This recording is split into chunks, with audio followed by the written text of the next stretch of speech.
Braves Vision. Powered by Southern Company. Atlanta Braves baseball is presented by Truist.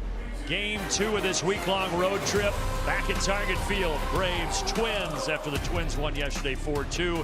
Atlanta will try to even the series. Hello again, friends. Brandon Gaunt and CJ Nikowski back with all of you. Wiley Ballard going to join in just a moment. But let's talk about Tyler Mahle, CJ. He's getting the baseball tonight. 2 starts so far in that Braves uniform, and he's been great. He certainly has been. I think there's been a little bit of a surprise here as well as far as how much swing and miss that we have seen here from Tyler Mahle, and how he has used his fastball has been excellent. He's gotten some chase as well, and of course you do that when you get ahead in the count. And so he's done a really nice job of not walking hitters either, and this repertoire, and there's been some adjustments, has been excellent. Walt talked about kind of, let's say it was a surprise, but better than expected for Tyler Mahle. Gave a lot of credit to the front office in seeking this guy out. There are the 12 innings with just the 1 earned run and only 2 walks here to go along with 16 strikeouts for Tyler Mahle.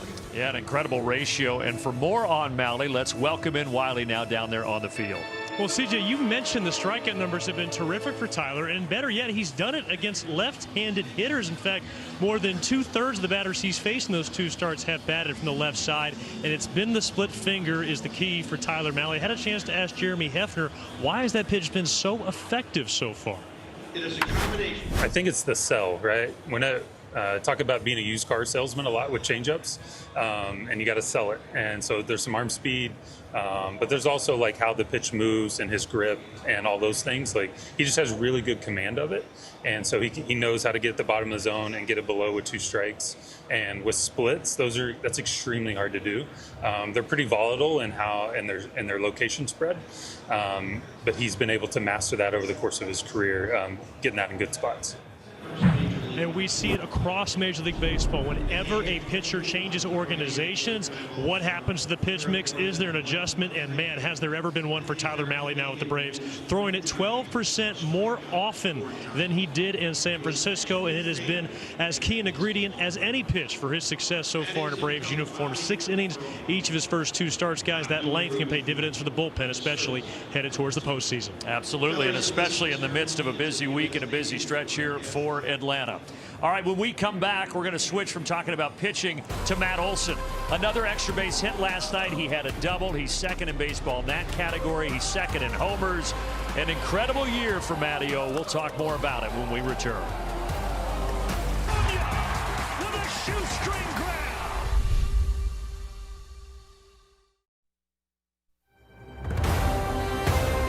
Atlanta Braves baseball is brought to you by Comcast Business. All in connection and protection your small business can rely on. No one does business like Comcast Business. By Cheerwine, the unique cherry-flavored soft drink of the South. And also by Delta Airlines. Keep climbing. A Chamber of Commerce Tuesday evening here in the Twin Cities. Braves and Twins from Target Field. Matt Olson in the lineup as he always is. And what a season that Matt Olson is having. Just absolutely tremendous. 36 homers, 77 runs driven in. He's also second in Major League Baseball in doubles. Every time he comes up to the plate, he's a guy that you stop and watch. You get your popcorn ready. So where are his ranks right now in Major League Baseball? Let's take a look at him. Brought to you by the Strong Arm, our friends at John Foy and Associates. He is top 3 in all of these categories. So a lot of talk about the National League MVP race and Shohei and PCA. Yeah, you can throw Matt Olson into the mix as well. It's a 3-horse race right now. What a tremendous season for number 28 over there at first base for the Atlanta Braves. We will be back. We are walking you up to first pitch between the Bravos and the Twins at Target Field. Stick with us.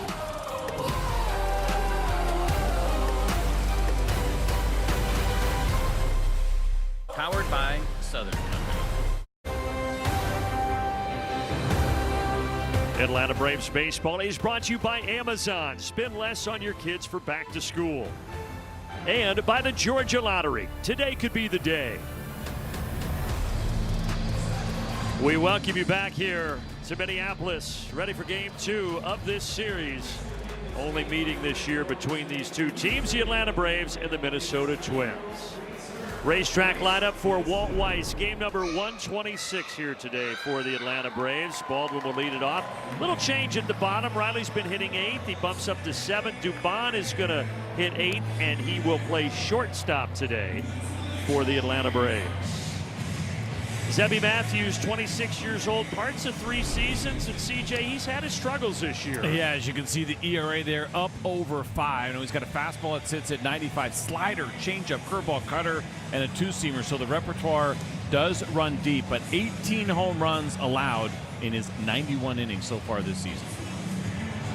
What do you have for the Ford Keys? We're going to stay kind of hitter heavy here. It's the first time for Zebby Matthews to face the Atlanta Braves. So what happens? Communication amongst each other. You can watch video all day long. The conversations that happen after at-bats are going to be really important. And then hitter counts are going to count a lot tonight. The fastball for Zebby Matthews has been a problem. 304 against the 4-seamer, 444 against the 2-seamer. Hitters counts usually mean a lot of fastballs. The Braves have got to cash them in tonight. Let's take a look at the Car Shield defense for the Minnesota Twins. So Byron Buxton got hit by a pitch yesterday near the left hip. They say that's not why he's not in the lineup tonight, but it'll be something to track. Keyshaw is out in center. Lee and Lewis at the corners. Culpepper and Clemens up the middle. Ryan Jeffers is the catcher.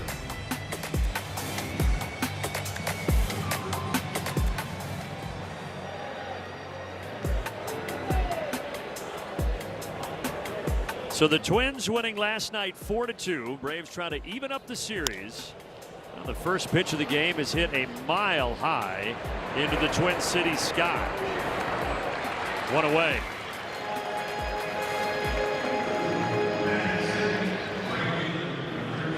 So 1 pitch, 1 out for Zebby Matthews.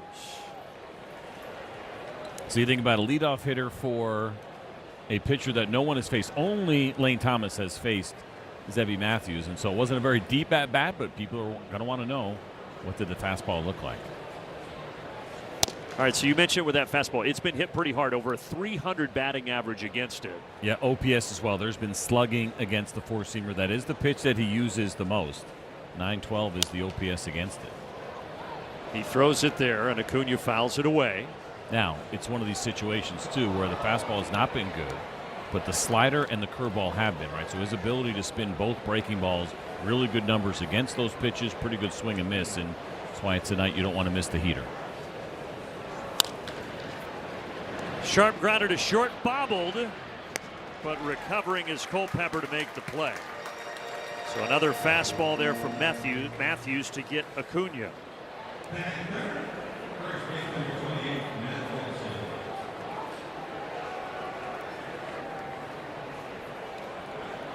Four pitches to record 2 outs. Matt Olson will try to slow down the pace here.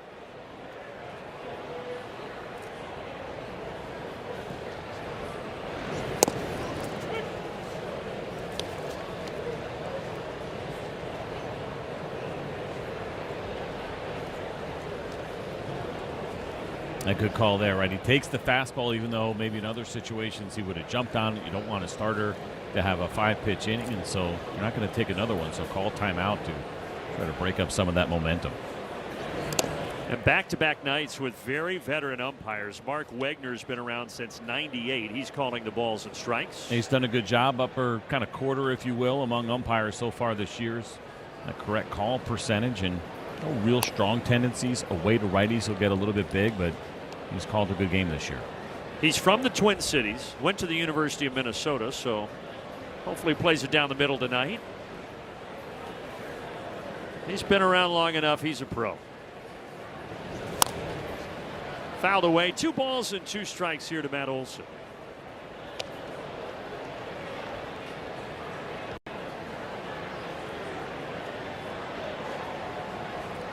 Tyler Mahle waiting to make his 3rd start as a Brave. And Mahle will be coming out right now after a very quick top of the 1st for Zebby Matthews.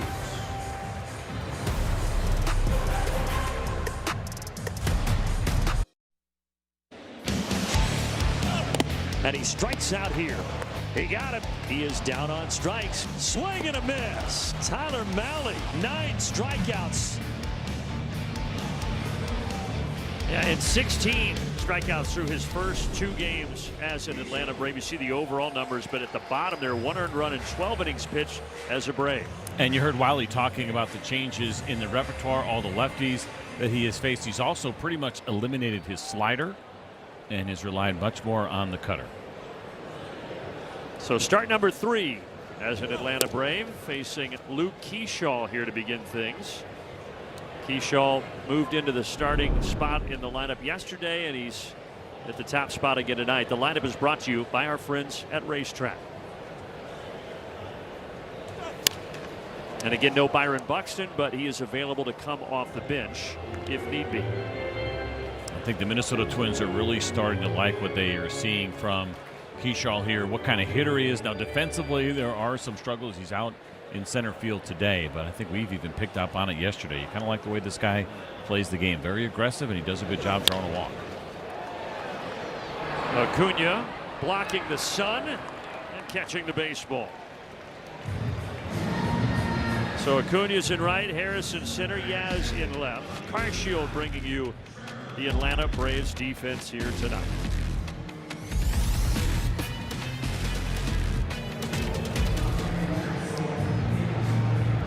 Now Trevor Larnach at the plate, did not play yesterday, but former first rounder in his 6th big league season gets the start in left field tonight. He's got some good history against Tyler Mahle. 4 for 10 in his career with 3 doubles. There's also 4 strikeouts in there. Now it's a little bit of a different version. I think for everyone seeing the pitch mix change here for Tyler Mahle might be a little bit surprised. So while you certainly look at those numbers, it doesn't necessarily indicate that it's going to be a good at-bat for him tonight. And there's that splitter that, as we were talking about earlier, Wiley documented he's been using more in his brief stay with the Braves than he did with San Francisco.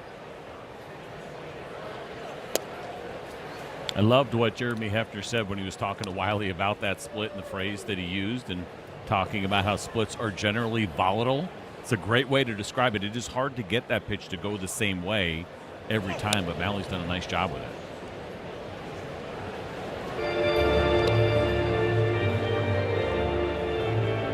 Yeah, so volatile not only between different pitchers, but within the same pitcher as far as how that ball reacts. Yeah, like if you were to look at a spray chart or a plot of all the splits, you're going to see it going in a couple of different directions and landing in a lot of different spots. And we've talked about how Tyler Mahle's been able to tighten that up and really be consistent with what he does with that pitch.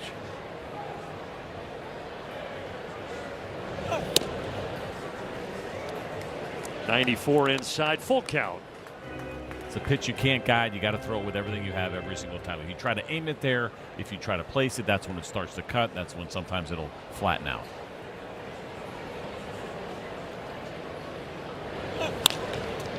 Another chance for Acuna in nearly the exact same spot. This one with a little more pace.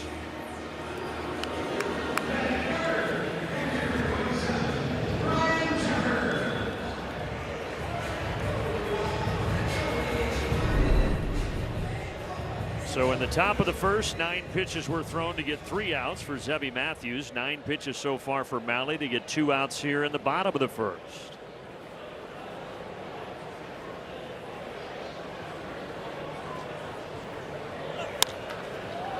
Jeffers pretty deep, right center.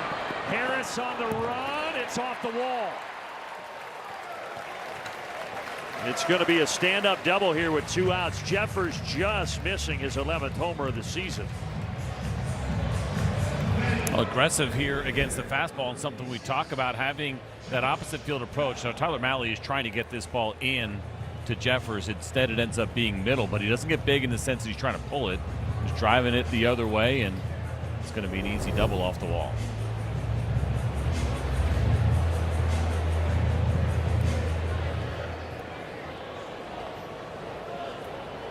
So man in scoring position for the DH Josh Bell, who is riding a 20-game on base streak and drove in a couple runs yesterday.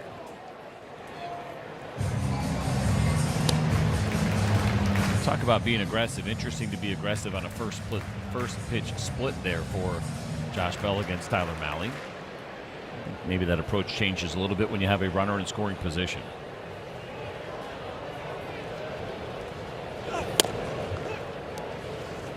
Called strike. Bell's going to challenge it.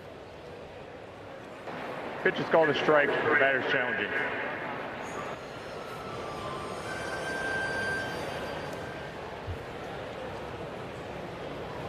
Just missed. Overturned ball. For Mark Wegner, he came in with exactly a 50% turnover rate of the 100 ABS challenges that he has had this year. So it is below the league average of 54%. He is the crew chief back there, this four-man umpiring crew. Bell drills it deep to right. That one is not coming back. Upper deck, 2-0.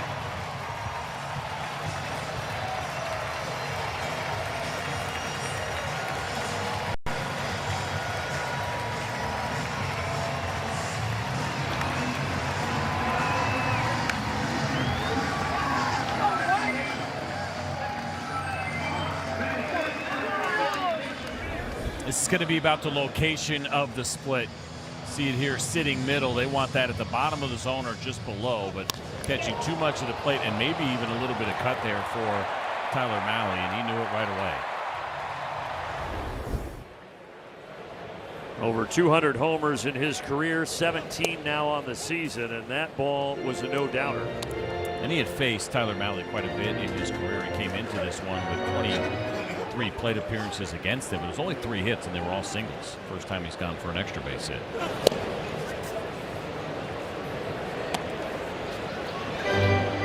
And maybe that challenge by Bell was pretty big. It would have been 0-2. Maybe you see a different pitch. Changes everything, right? You have a little bit more confidence to go outside the zone, to go for that chase pitch. Instead, you're thinking, okay, with this count, maybe I want to strike, and get a little bit too comfortable in the zone.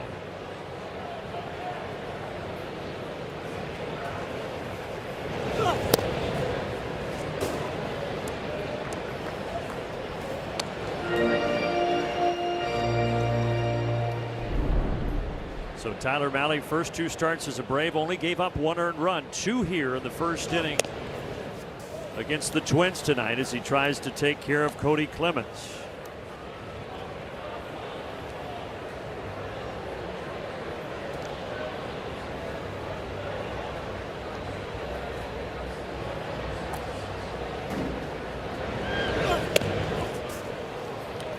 Fun little note that they have here on the scoreboard that Cody Clemens is one of 2 Codys with a K in Major League Baseball history. The other is his teammate. The guy's got just a super fun last name to say, Cody Funderburk. That's a good baseball name. It is. Out in that bullpen. Well, Mahle loses Clemens. So after getting the first 2 here, double by Jeffers, the Bell homer, and now free pass for Clemens. And after an 0-2 count, right, that's the one thing. Walks are certainly going to happen, but 0-2 walks are the ones, especially with 2 outs, that are going to frustrate you. And it's back-to-back nights here for the Twins where they're putting up runs in the first inning against the Braves. 4 yesterday and now 2 so far today. And the 4 that they scored in the first yesterday off Perez, that's all they needed. Braves would get 2 in the 5th yesterday, but that was the final, 4-2. We'll see how this one plays out.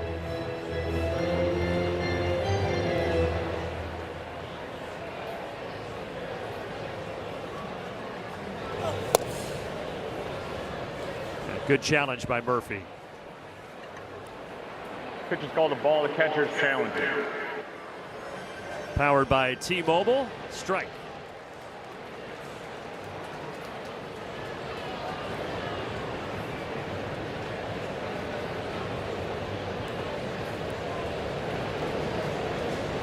Martin Perez, he did battle and got through 5 yesterday for Atlanta to help save the bullpen a little bit.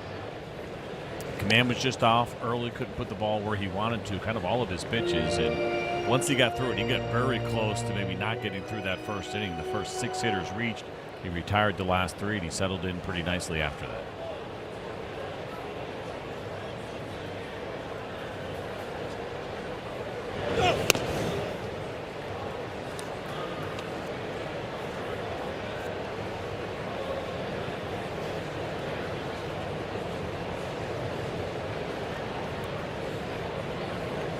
One and 2 to Royce Lewis, the former #1 overall pick back in 2017.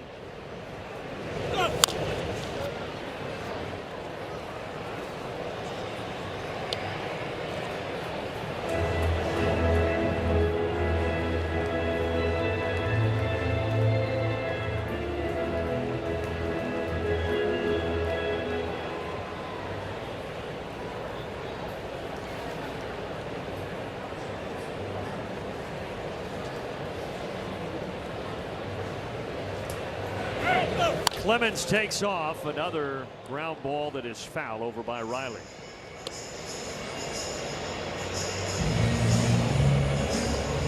I mentioned this last time with Tyler Mahle, but he has been so good at suppressing base runners this year. Only one stolen base against him, 1 for 2. So the attempts aren't even there because he is known as a guy that is quick to the plate and does a good job holding those runners.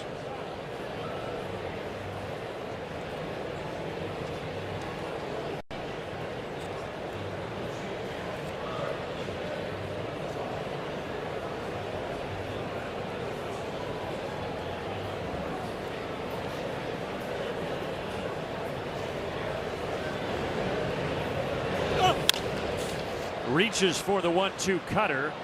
Almost fooled Harris. Sky's a little tricky right now. The Bell homer makes it 2-0. Game 2 here, and it's time for our Kia Field Report, welcoming Wiley Ballard back in. Well, Brendan, the Braves made a move earlier today, recalling A.J. Smith-Shawver from AAA. He will start tomorrow, but the corresponding move, Tyler Kinley designated for assignment. And guys, we all know Tyler played a critical role getting the Braves off to that strong start in April and May. Just as recently in the last couple of weeks, had a big hand in those 2 extra inning wins against the Orioles and the Yankees. And Walt Weiss mentioned that this is a tough loss for their group. They looked at a lot of different options, how they could find a way to keep him, but it just was not in the cards. And he described Tyler as a heart and soul piece to this Braves bullpen. And look, we're very excited about A.J. Smith-Shawver. He's been working on a new breaking ball. He's coming off a dominant start last week in AAA. But Tyler Kinley, an unnecessary casualty in the move. Yeah, it's unfortunate. It really is. And Tyler Kinley, highly respected among his teammates and has played a really important role. As Wiley mentioned, that save, the one he got in New York, was a huge one to be able to finish things out in extra innings with a runner already at second base. And it had to be a really tough decision. I don't doubt for the Atlanta Braves, they're going through every single scenario and you just start to deal with that roster crunch, unfortunately.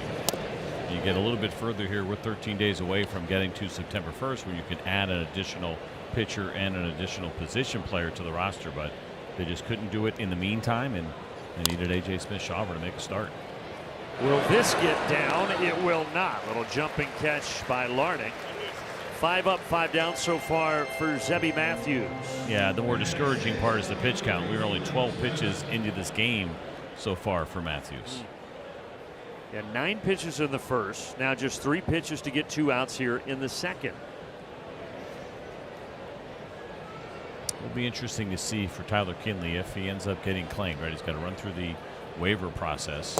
Any team that were to claim him would then have to inherit his contract. There was an option year for next year that came along with the buyout.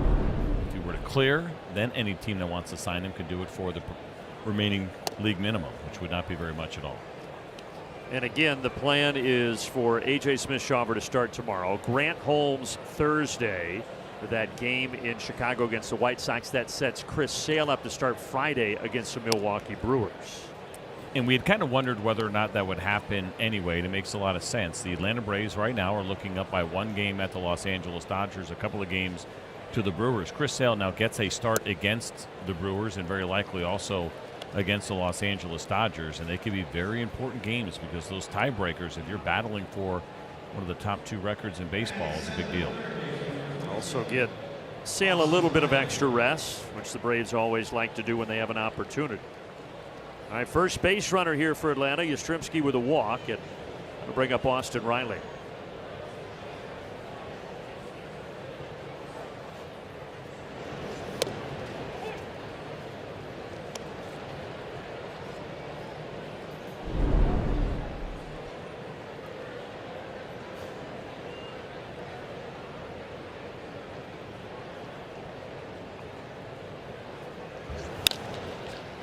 The shortstop Culpepper on to second to end the top of the second.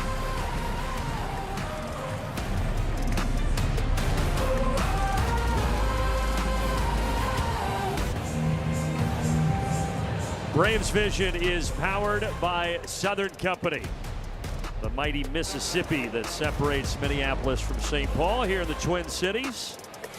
So we go to the bottom of the second, bottom 3 in the order here, starting with Brooks Lee.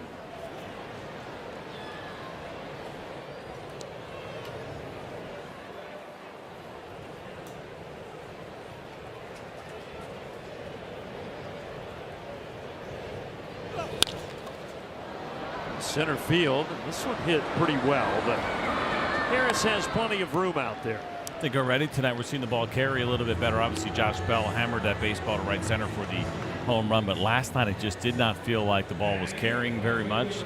Not a lot of movement, at least from the lower flags. Those are the ones that are up above the stadium, but the ones that are in right field that we looked at yesterday, and those are blowing out, are kind of sitting still. So maybe we see a little bit more action deep in the outfield.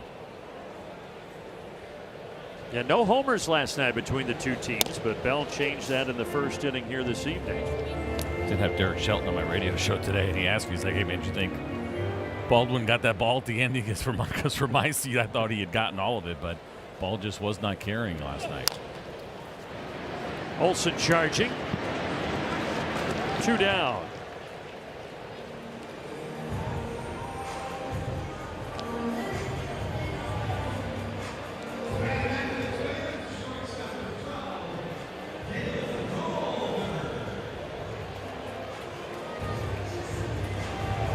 Now the 23-year-old rookie, Kalen Culpepper.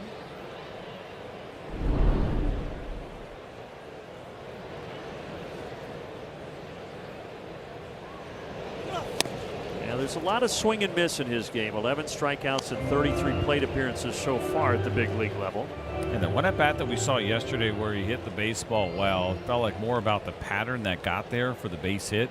Saw a lot of breaking balls from Ray Kerr and eventually was able to get to one. Hits that pretty well, but Ozzie is in the right spot. That's a good bounce back second inning for Tyler Mahle.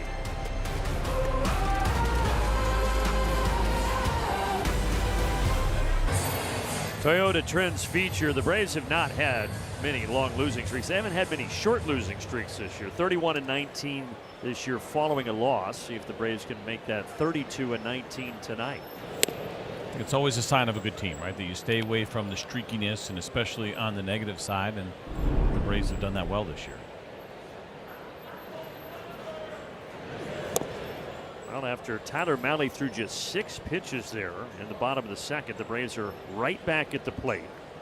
And Dubon, who was 0 for 3 yesterday with a walk, is going to lead it off.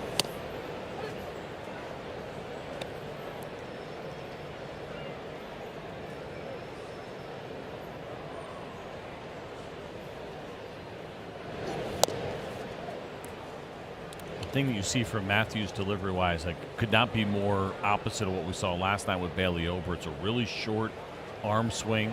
See it here, that hand barely gets below his belt.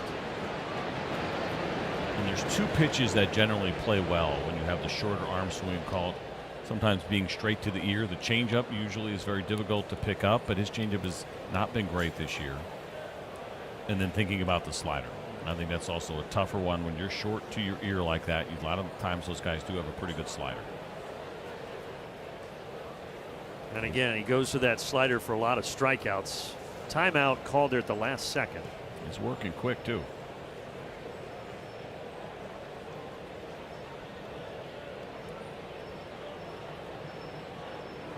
See if the Braves can run the pitch count up here a little bit in the third. Well, that won't do it. Grounder too short. 1 away.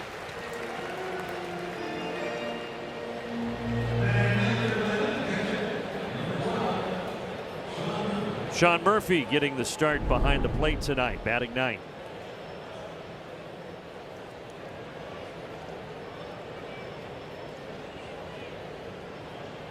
So if you're watching the game and you say, I haven't heard of Zebby Matthews, as CJ said, he's never faced the Braves. He had 9 starts in 2024, 16 last year. Now this is his 17th this season. So not a lot of time at the big league level, and a career ERA at 5.67. So he's had his struggles. That includes this season. But so far tonight, all he's given up is a walk. A lot of these guys, right, 2 things. One, they're trying, of course, to win. Being right in that wild card hunt right now for the Minnesota Twins, and the guys trying to get themselves established. There's opportunity with the injuries they've had in the rotation. Broken bat. Murphy retired.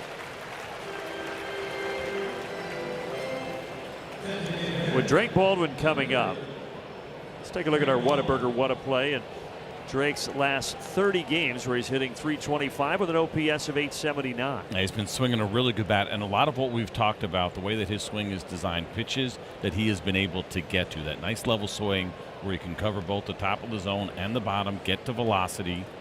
It has been really consistent here lately for Drake Baldwin. Where we hung up here, we got a dirty plate. I'm not sure.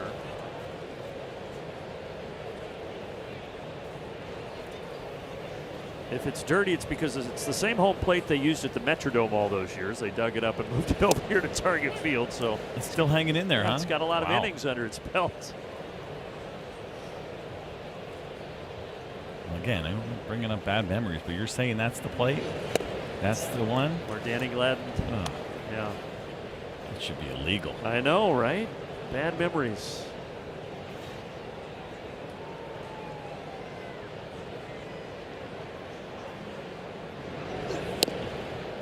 Upstairs, 2-1.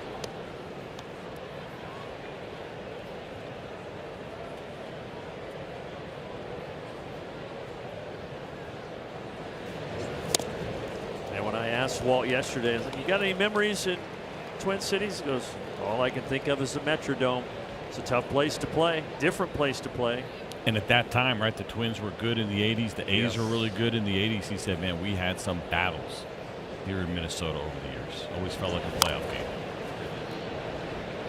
Yeah, A's had their run, got their World Series. The Twins got their 2 World Series titles in '87 and then, of course, '91 against Atlanta. But they haven't been back since.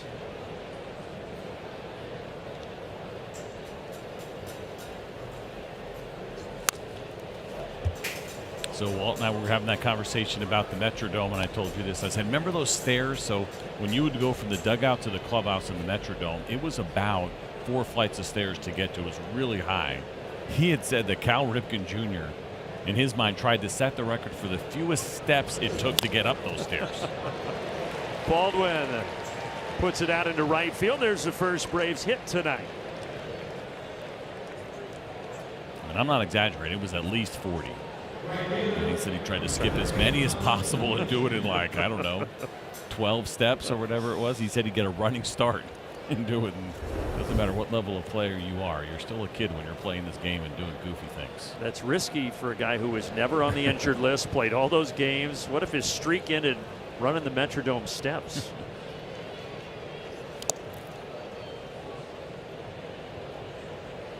And there were stories of in the Metrodome, they had big fans, of them turning those fans on when the Mets were, or Twins were at the plate to blow the ball out, and they would turn them off.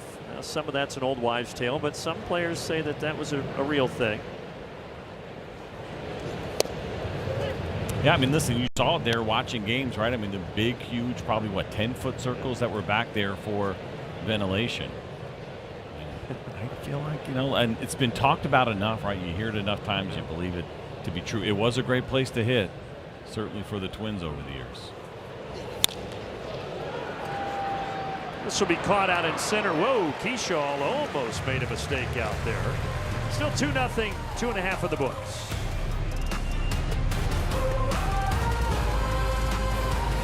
The talk of that 91 World Series title for the Twins. Let's get things even. Let's look at our Comcast Business feature here. Since the 92 season, perfect. Decidedly an advantage for the Atlanta Braves. What a great time to start this little Comcast Business note that we have here for you. Mentioned been really good in this ballpark, 9-3 now after that loss yesterday. The Braves with the 2 World Series titles since then, of course, 95 and 2021. Shallow out to center. Oh, it falls. Boy, Ozzie kind of stopped. I think he thought Harris was going to get there, and it drops for a single for Keyshaw. Or he may have stopped because Michael called him off, even though Michael was a long way away. And it's hard to tell from our position, but you know, Ozzie looks at him, looks at the ball, and you know what? It doesn't look like Michael said anything there, so it could have been just a misread in thinking that that ball was going to carry more. When you don't want to hurt you, because that felt like it should have been an out off the bat. So the leadoff man aboard, and now Trevor Larnach.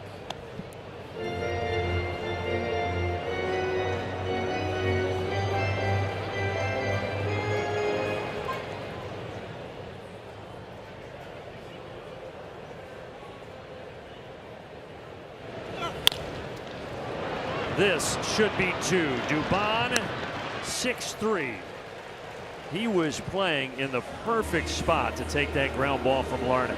A nice way to eliminate that leadoff base hit that we felt like probably should have been an out. I think Ozzie would tell you the same thing, but Tyler Mahle makes a really good pitch here to go ahead and get that ground ball double play. So check this out. There is a nasty reflection, and don't look to your right because it's going to blind you for a second, coming off a building right now. It's not coming in our booth, but right next door to us, it is in the radio booth. And so right now, Ben is calling this game while dealing with that large manila folder. That's his road folder from 2026. And Darren looks like he may have had a couple. That's what I was going to say. It looks like Darren's had a long night out. They're just trying to figure out how they battle this sun. It's not the sun that's shining in directly. It's off a building, and you can kind of pick up on it there. It is bright.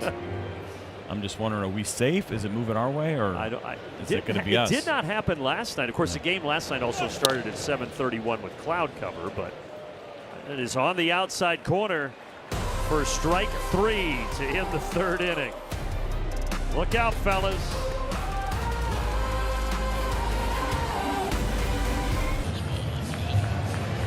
Well, and then Darren O'Day leaning over, defending why he had his hat like that. So I told him I was doing my Fernando Rodney, if you remember him, longtime closer in the big leagues, would pitch with his hat to the side as an ode to his father, who was a fisherman. It was a cool story behind it, but yes, he absolutely looked just like Fernando Rodney. And the boys with those matching mustaches over there in the radio booth. Poor Ben, he's just going to have to hold that for a while and balance it. He just doesn't want to have red face tomorrow. 1-1 here to Matt Olson. By the way, confirmed 44 steps. That's what it took to get from the dugout to the clubhouse at the Metrodome. And even as I searched it, the Cal Ripken story came up. That's a real thing. He reportedly cleared all 44 steps in, quote, just a few leaps. Wow. During his career. The Iron Horse. Olson struck out back in the 1st inning.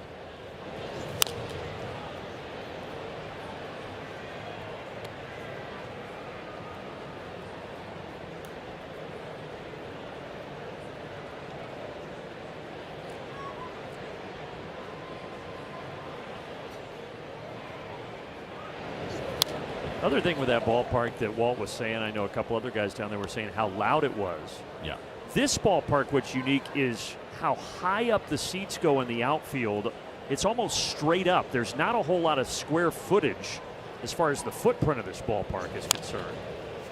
Yeah, in right field in particular, those seats where Josh Bell hit his homer, those, I mentioned this when we got here, when you see people sitting down and you can still see their shins even if someone is sitting in front of them, you know you're at a really high angle, and that is one that I think would make me a little wheezy. Yeah, it's just very, very steep.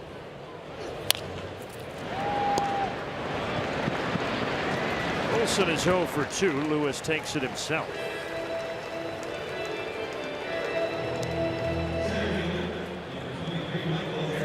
But the stadium sits on an 8.5 acre plot of land, which is the smallest footprint of all the Major League Baseball stadiums.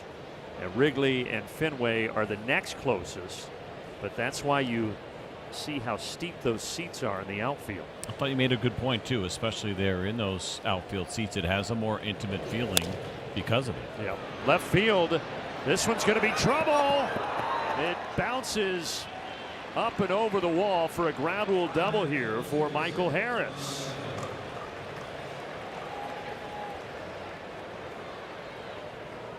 Nice piece of hitting here by Michael as he goes to the opposite field and does it against the changeup here of Zebby Matthews, and that is a good pitch. That location is right where you'd want it to be, and this is more about Michael and the way he's been swinging the bat and seeing the baseball well and not trying to do too much. He pulls off that ball, it's going to be a ground ball to the right side. Instead, it's a hook rule double. What a funky kick that took. A double, though, for Harris, and now here's Ozzie Albies. All that spin that came off of that changeup is what caused that bounce. First pitch to the right side, and Matthews covers. Harris to third. The Braves have been aggressive. They've taken a lot of swings tonight. And the plus and the minus, it's great when you're getting hits and you're doing damage and you're putting the pitchers back against the wall. The downside right now is 46 pitches through 3 2/3 and no runs across the board. Yastrzemski will try to change that. He walked in the second.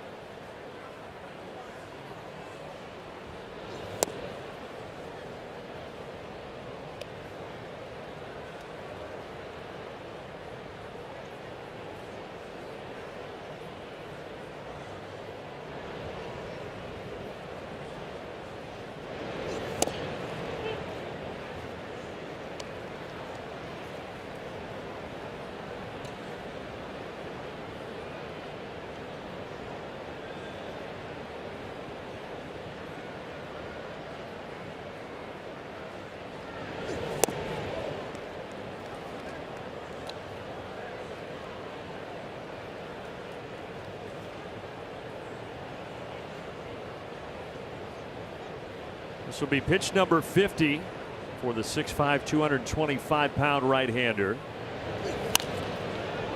And it is fouled away to even the count.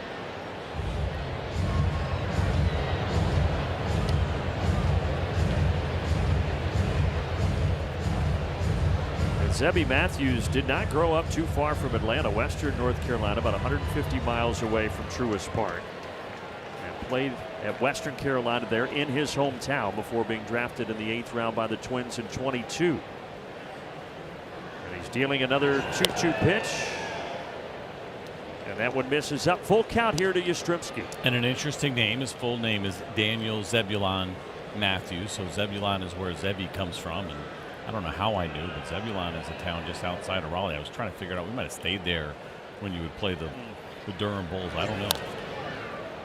But it's a fun nickname. Yeah, he says he only heard the name Daniel growing up when his mom was mad at it. I think we can all relate to that. Did you get called Christopher John? 100%. Not what you wanted to hear. By the way, Michael's getting a huge lead because of the way they're playing the defense right now.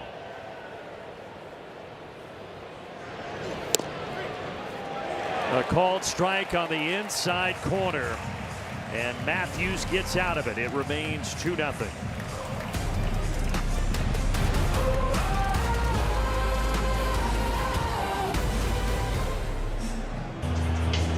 Tyler Mahle making his third start as an Atlanta Brave after being acquired at the trade deadline earlier this month. And, we speak with pitching coach Jeremy Hefner. He talks so much about understanding how guys think through their repertoire, how they think through their mechanics. That's one of the biggest challenges making a mid-season addition from outside the organization is trying to understand how Tyler thinks and how his brain works. One of the examples Jeremy Hefner gave me was trying to find his cues in the mound when that cutter, perhaps he can't land it on the back door the way he wants it to. How does he try and get himself back on track? But, I thought that was insightful only because we hear so much about how these conversations are so important, but the specific examples of what that is often tends to be with pitch execution and also with mechanics. I think the big point there that you made is where do you go when something's not right? Right, when you have a nice relationship with the pitching coach or your catcher and you've been around for a while, they have a really good idea. You can ask certainly Eddie Perez about that and Greg Maddux and that symmetry that they had together. When that gets disrupted, especially in the middle of the season, right? Spring training to go through it and get it figured out, it can be a real challenge, right? Oh, it's not there right now. So where do we pivot or what do I need to say? Josh Bell, who hit the 2-run homer in the first, is going to single here in the fourth. He's having a really nice series for Minnesota. 94-mile-an-hour fastball here from Tyler Mahle that Josh Bell's able to get to. Not a bad pitch, right up and in where he wanted to go. He hit his spot, but Bell right now seeing the baseball very well. One of the things Hef also added, guys, was the fact that Tyler, you look over the course of his career, he's had some periods where he has run really hot, been very successful, and really it's just kind of been injuries that have gotten in the way. But to your point, CJ, he's got His 10th season in the major league, so he's got a pretty good feel for what gets him back on track. He's just trying to share that information with his teammates and the coaching staff. Yeah, it's a big one too, right? And understanding, because there's also things, and you're going through, even though for a veteran, that maybe the mechanics are off and you can't feel it. But I think knowing what the habits are when things are bad is really important to be able to communicate to your new coaching staff and, again, your new catchers as well. I get in trouble when blank happens, and kind of knowing, and here's what to look for. And you got to be able to know yourself so that you can share that with the new group. But yeah, a lot of experience. I mean, Wiley mentioned it. It's parts of 10 seasons. First 5.5 years for the Reds. Bounced around a little since then. And now coming to the Braves at the deadline. Ozzie waving his arms. But Acuna was there as well, and that was almost disaster. So you had the one earlier between Ozzie and Michael Harris. This time Ozzie is able to make the catch. Yeah, I think for Ozzie, this one just kind of continued to drift on him a little bit more than he anticipated, because he backpedaled the entire way, right? There was no turn and kind of going to a spot. I think he thought that ball would be maybe 10 or 15 feet shorter. Just kind of continued to go, and in a perfect world, the guy coming in is the one that you want to catch the baseball. Much easier for Ronald than for Ozzie. To short, Dubon to Ozzie. Ozzie to Olsen. 6-4-3 double play. Second tonight for Mahle, and he gets him out of the fourth.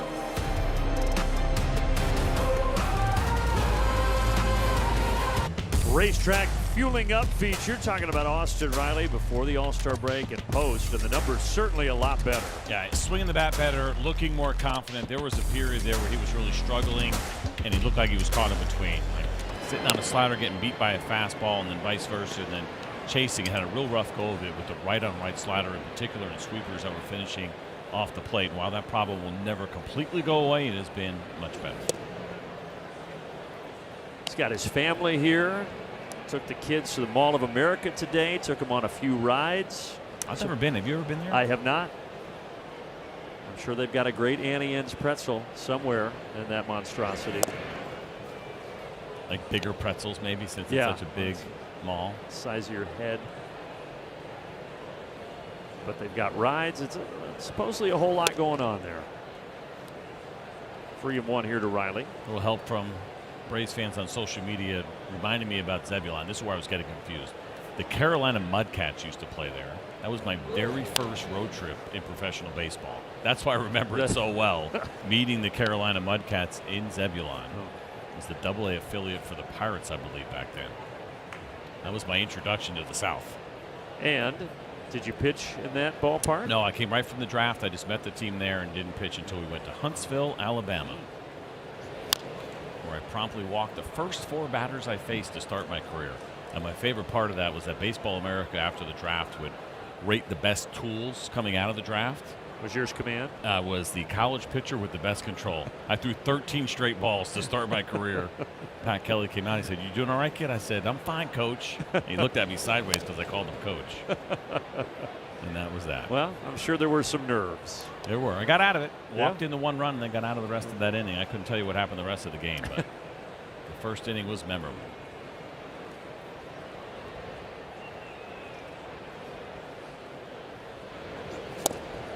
Riley swinging through that slider. Again, that's where Zebby Matthews gets a heavy majority of his strikeouts.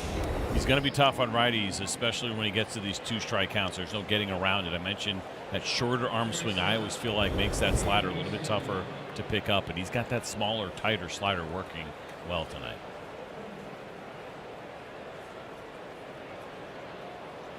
We mentioned him getting the opportunity to have all these starts this year because of the injuries. Pablo Lopez lost him for the season in spring training.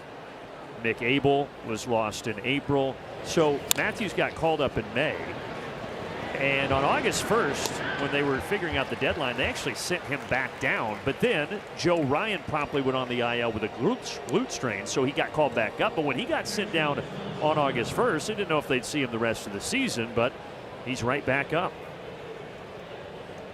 And unfortunately, looking pretty good so far here tonight. Now, he had been pitching a little bit better lately, so there was some momentum for him where he picked up wins in each of his last 2 starts. He had only gone 5 innings, let up a couple of runs, and actually that one game ended up being a weird one. He gave up 6, only 3 were earned, and he won that game because it ended up being an 8-6 final against the Brewers. So Hard to give up 6 and win in this league, but he figured out a way to do it.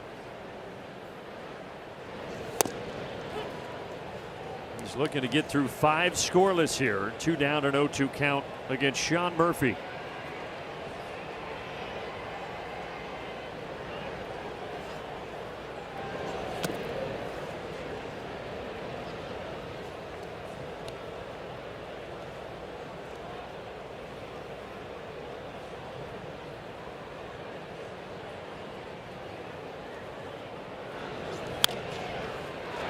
Is that fair? Just foul in the direction of Lee.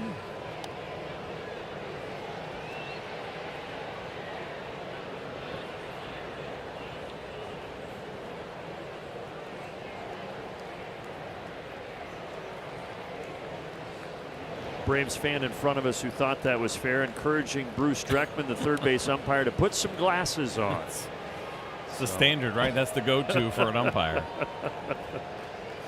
But I think Bruce had a little better look.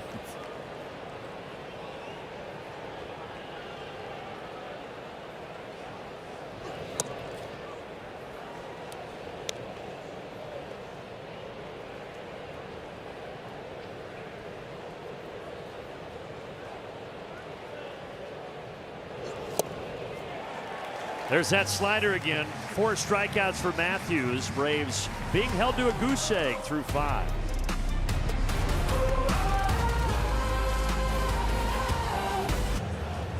Back in the Twin Cities on this Tuesday night.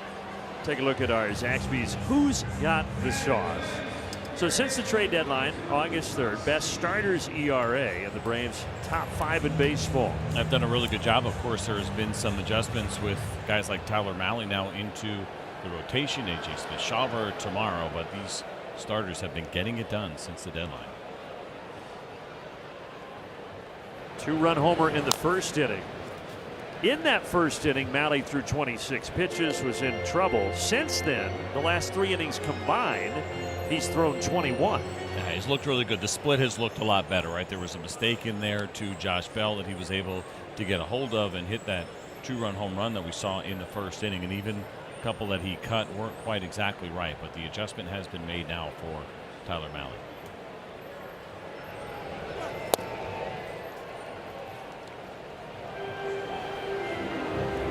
So now, including the 2 pitches thrown this inning, he's still less than what he threw in the first. The biggest thing that I think was somewhat surprising with Tyler Mahle were all the strikeouts that we saw in those first 2 games, where it was 16 of them. Now it's only been 1 so far here tonight. But he's always been kind of known as more of a contact type of pitcher. Count on the defense, which we had talked about. We feel like those numbers would improve with the Braves defense behind him.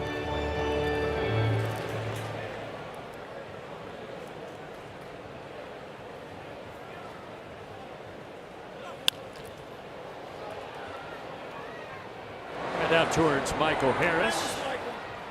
So that's twice that Lee has hit it out to Michael. Quick message from Audi. The Audi Q3, made for a life of yes.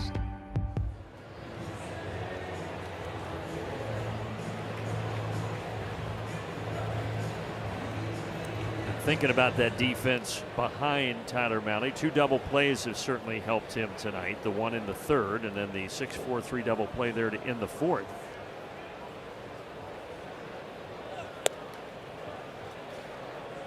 He's gotten them when he's needed them, and those are the first 2 that he's gotten here with the Atlanta Braves. He had 10 ground ball double plays behind him when he was with the Giants this year.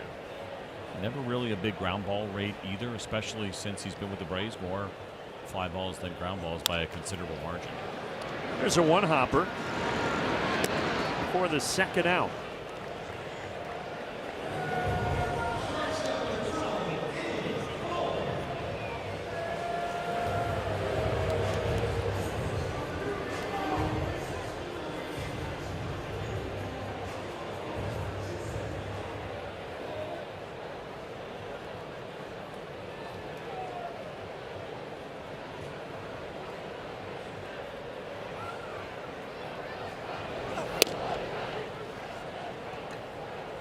So you mentioned Auntie Anne's. Well, do you have another go-to every time you went to a mall as a kid? Sbarro. Oh, okay.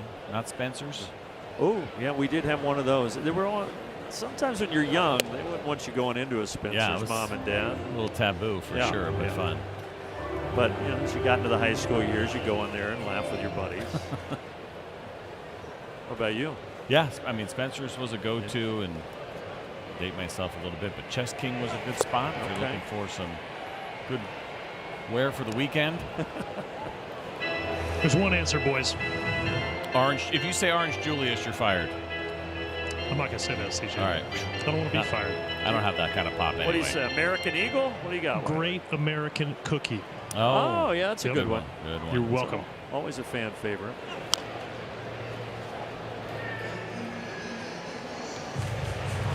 Abercrombie somehow made a comeback. They went dormant for 25 years, and then they're back. Did you guys have those puka shell necklaces? Or were you? Come on. Yeah, absolutely. Dear. Looking back at those pictures. Pretty well struck. Harris has his eyes on it. That'll do it. Malley really good since the first inning.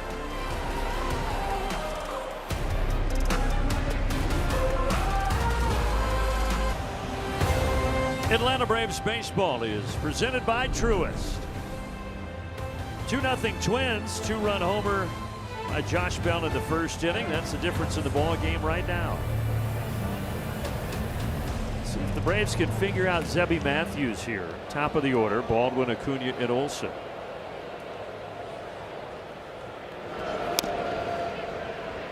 Certainly would be a good time to do it now. Third time through the order. So I mentioned how no Braves hitters outside of Lane Thomas, who's not in the lineup tonight, have ever seen Zebby Matthews, but they've gotten a look. And now's the time to break through.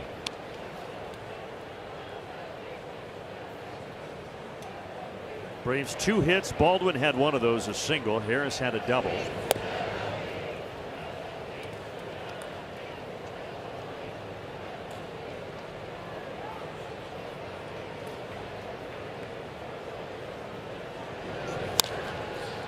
This one driven left field, sending Larnach back, and it's gone. A Baldwin bomb to get Atlanta on the board.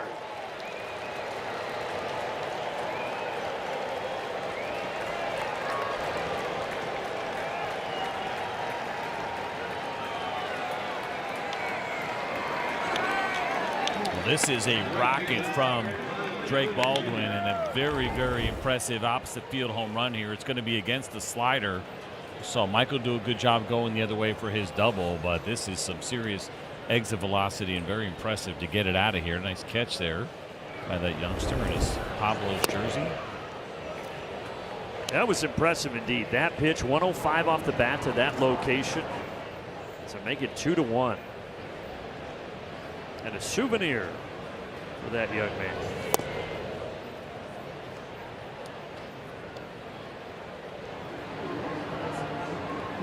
Drake trying to figure out where to put all that stuff. Where do I put these tomahawks? It doesn't fit in the bat rack. Speaking of homers, Acuna still sitting on 199 for his career.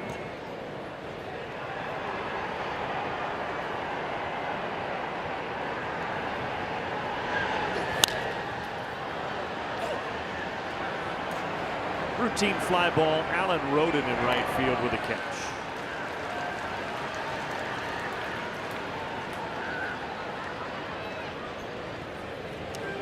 The Braves had 3 guys with exactly 20 homers, and now Baldwin moves into second on the team with 21 homers behind Matt Olson's 36. Ozzie and Michael Harris still have 20.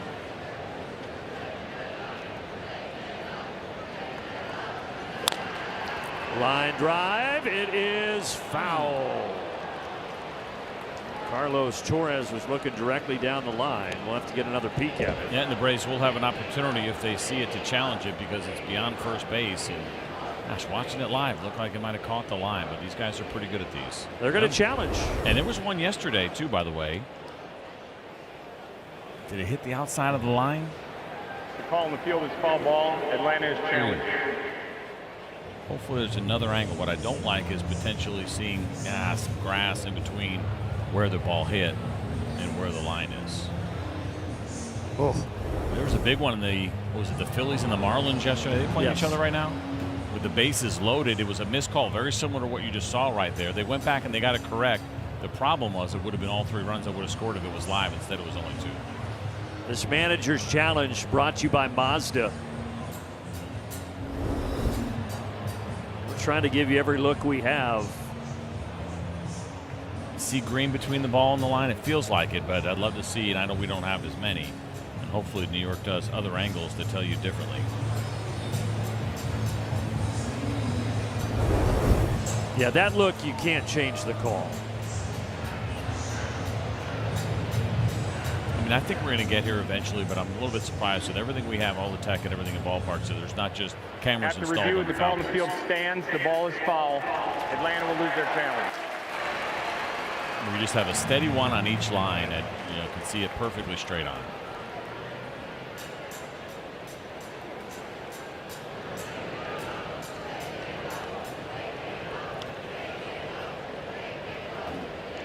But that ended up being a huge play for the Miami Marlins, because had that ball been called correctly, it would have been a tie game. Instead, it kept the Marlins down by 1, and they lost that game. And the Phillies, with that win yesterday, and the Braves lost 6.5 back now of Atlanta. The Phillies at the moment are up 5-3 against the Fish going to the 7th inning.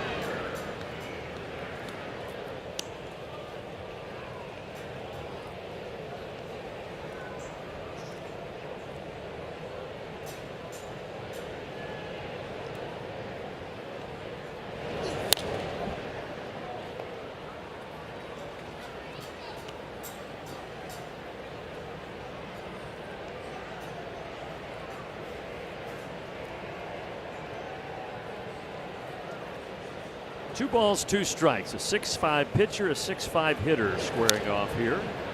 And a cutter that is fouled away. A little surprised there's no action right now in that Minnesota Twins bullpen. And 2-1 lead, 2-1 lead here in the 6th inning. You had a guy who'd been giving up a decent amount of runs. I think their bullpen has been slightly overworked. Not quite the same bullpen that they had, but they're going to try to use Matthews to get through this inning as the pitch count now starts to finally climb up.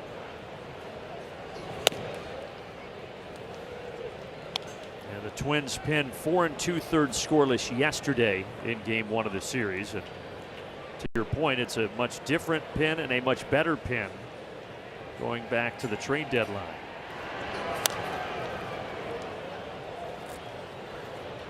Matt Olson is our Georgia Natural Gas Greener Life Impact player. He awaits this 3-2 pitch. Show you what he's done since July 1st. Top 2 in baseball in all of those categories. And he's going to line out to right as Roden came in and got on the grass for the catch. Tough break, and they're having a few of these today for the Braves, where it's hit hard. 110 there that we just showed you, and unfortunately turning into an out.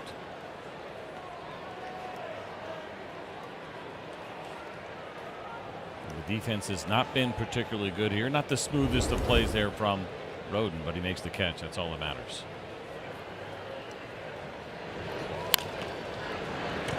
That one is going to split between Clemens and Lewis. 2-out single. Michael Harris has a couple of hits tonight. It's a changeup that he hit last time. This time it is the curveball that he gets from Matthews, and it's kind of sitting right there in the middle of the plate. Not a lot of break to it. And now there's going to be some scrambling, I think, in that Minnesota Twins bullpen. It's going to be your guy with a fun name, Cody Funderburk, who's going to start to throw.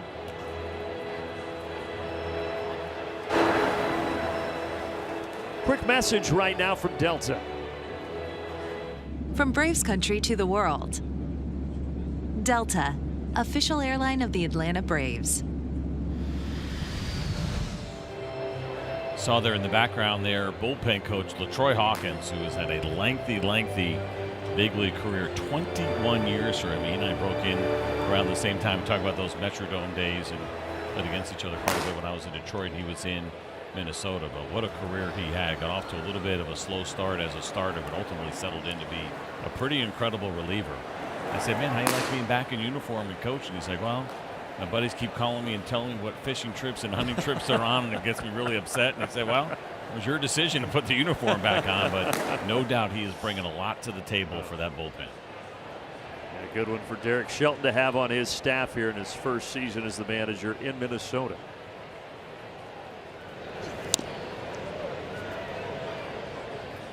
Harris, by the way, down there at first base. 3 at-bats. He's seen 3 pitches. A ground out, a double, and a single. Now we'll see what Ozzie can do behind him here.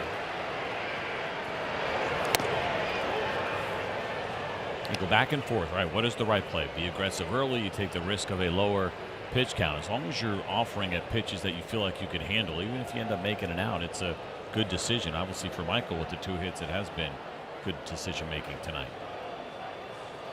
And Harris looked like he was ready to go, had a big lead, but goes back to first base. He got so big that he probably almost assumed that someone was going to yell step off and that Matthews would have stepped off. He didn't, so Michael's momentum started going back to first base when he delivered the pitch.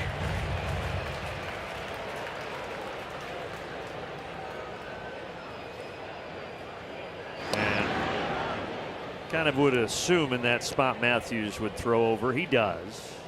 It's been a real struggle for the Minnesota Twins when it comes to throwing out potential base stealers. One of the worst as a group overall. Jeffers at 15% this year. Harris not going. Now he'll get to run, and he's going to get to third easily. All right, so they're at the corners. Tying run 90 feet away here. And this will be interesting. We saw the lefty warming up, but almost assuredly if they go to the lefty, then you would get Lane Thomas pinch hitting, and that's the decision that Derek Shelton is going to have to make here as we watch Ozzie take this slider into right center field.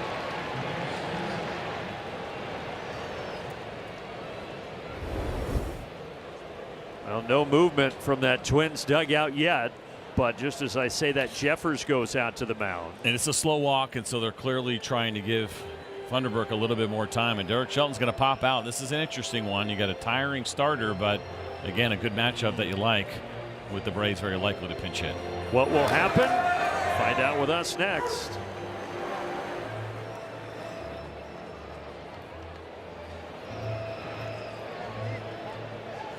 Braves fans, get online, vote for the Peach Dingers. Fill in your ballpark bites bracket for a chance to win tickets to try these bites in stadium. MLB.com/bracket. The Peach Dingers for the Braves are going against the Adams Classic right now for the New York Mets. And it will be Lane Thomas going against Cody Funderburk here. So a new pitcher and a new hitter.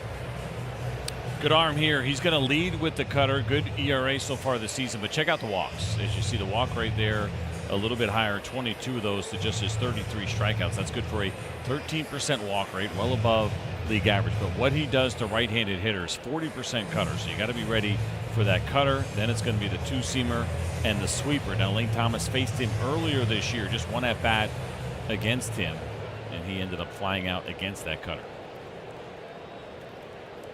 Michael Harris is the tying run at third base.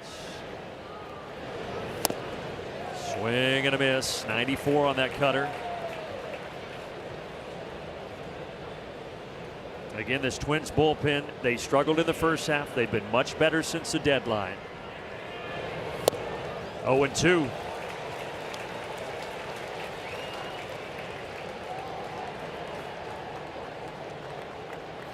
And the story's been told about Lane Thomas. Braves mainly getting him to face lefties. Ozzie was going for second base. He'll return. Still 0-2.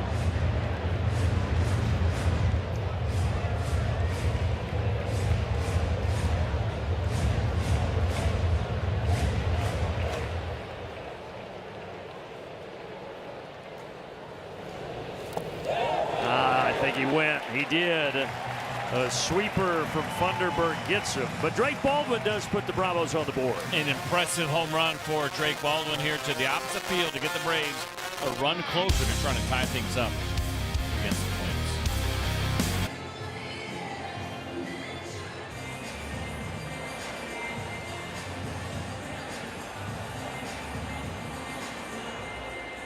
All right, bottom 6. Tyler Mahle just did 58 pitches, so back out there. Top of the order for the Twins.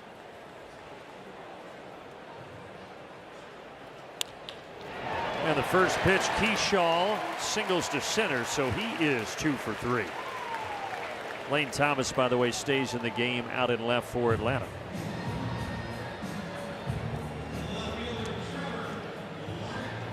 It's back-to-back base hits now here for Keyshaw against the Tyler Mahle cutter. See if he can do what he did last time, which is to hit that ground ball and get a double play and erase it quickly. It was a 6-3 double play. Larnach hit it up the middle, and Dubon is playing in that same spot again.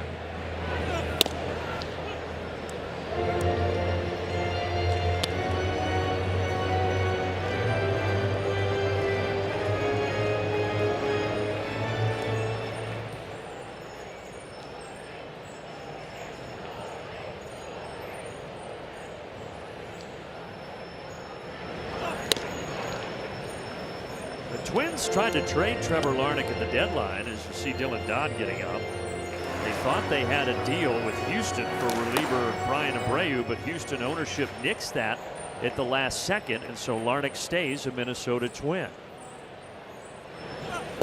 It's frustrating when you're trying to run your organization. You feel like you have the opportunity to make moves, and then it's ownership that comes in. It wasn't as if this was a huge money trade necessarily, but it's interesting times down there with the Astros in the sense that both their manager and their general manager contracts are up this year, and then all of a sudden you feel like you do something to try to help the team and your hands get tied. The Braves will see them in September, the Houston Astros, down there at their place.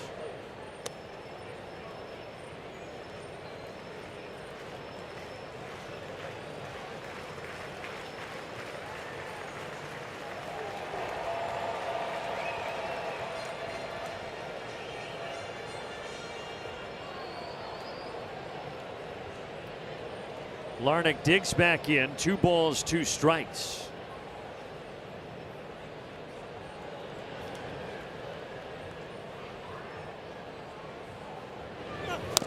Swing and a miss. Splitter for the strikeout. Back-to-back really good splitters here from Tyler Mahle to get a big strikeout here after the leadoff base hit to Larnach. Good look at the grip there. You're going to see this thing just disappeared. Well located, just off the plate away. It's really something that his pitch count is where it is at after those 26 pitches in the first inning, giving up the homer, but he has been incredibly efficient since. But again, right now you've got Dodd in the bullpen with this being such a close game in the 6th. Only 2 strikeouts tonight, which has also contributed to some of that efficiency. We saw a lot of swing and miss early from Tyler Mahle as a Brave, especially the way he used that elevated fastball to then set up that split, but it's been more contact from a pretty aggressive Minnesota Twins lineup. In on the hands and pop to Ozzie Albies.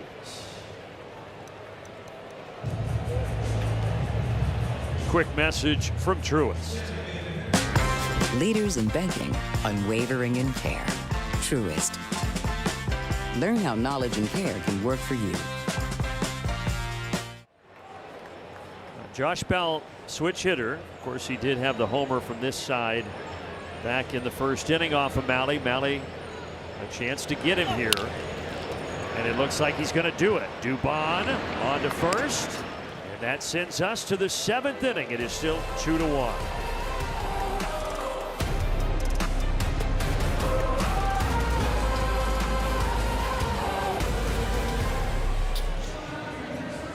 Some leather tonight. That is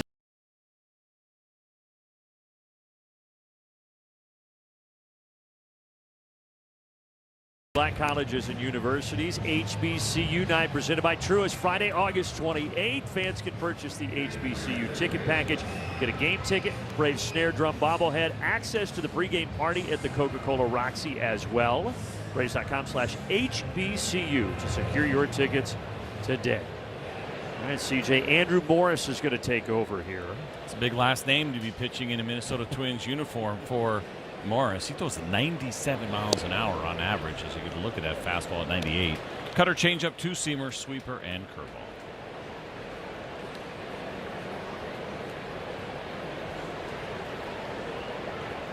Gretchen's going to be mad, but when I say the name Jack Morris, tough one to hear for Braves fans of a certain age. No relation to this young man. 0-2 to Riley. I think they're going to lose this one. Pitch is called a ball. The catcher's challenging. Call's confirmed. Minnesota has 1 challenge remaining.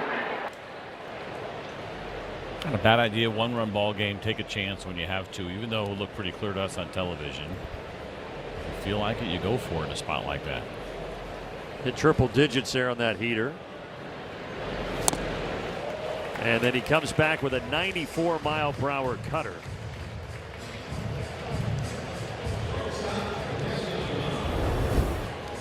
It's a good pitch here. We talk about when Austin has struggled, and that pitch right there, right on right, that just finishes off the plate. It's going to tie up most right-handed hitters, especially when you're seeing 99, 100 miles an hour on the four-seam fastball. What I just learned, by the way, bless you, CJ's sneezing right now. I knew Jack Morris had a long career with Detroit. I did not know he only pitched 1 year with the Twins, that 91 season. It's an important one. I thought he was here a couple of years, but it was just 91, and then he retired after the strike season. He broadcast here for a while. He was doing Twins games and Tigers games, and if I'm not mistaken, I'm pretty sure he is local still to this area. Got to work with Jack a little bit on the media side. He is an absolute treat. As old school as it gets. Fun to talk pitching with.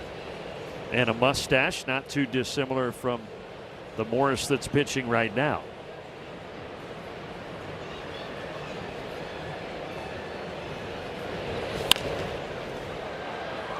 By the way, I think you'd be a little bit excited.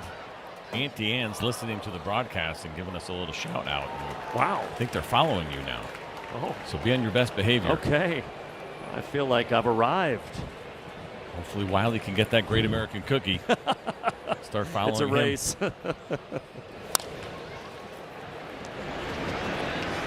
Dubon bounces it to short. 2 away here in the top of the 7th. 3 groundouts for Mauricio Dubon tonight. Talking about the bottom of the order for the Braves and how good it has been in big spots, but it's been a quiet night here so far.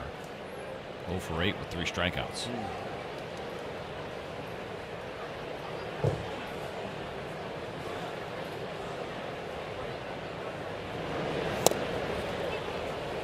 Dylan Dodd was throwing. We showed you in that last half inning, but he's just standing around right now.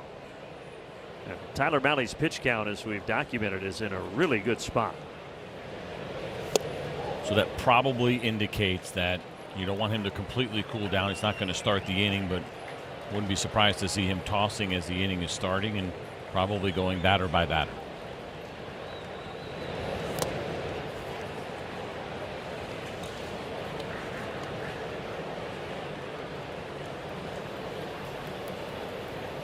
But Mahle got through 6 innings in his first 2 starts as a Brave.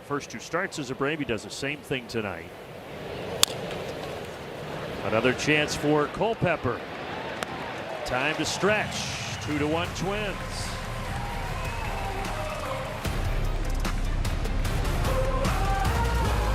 The plan through CarShield, the process is smooth like ice and done in as little as 3 steps. 1. The tow truck takes your car to the shop. The cost of towing, covered when you got a plan through CarShield. When you call CarShield, whether you got a small problem,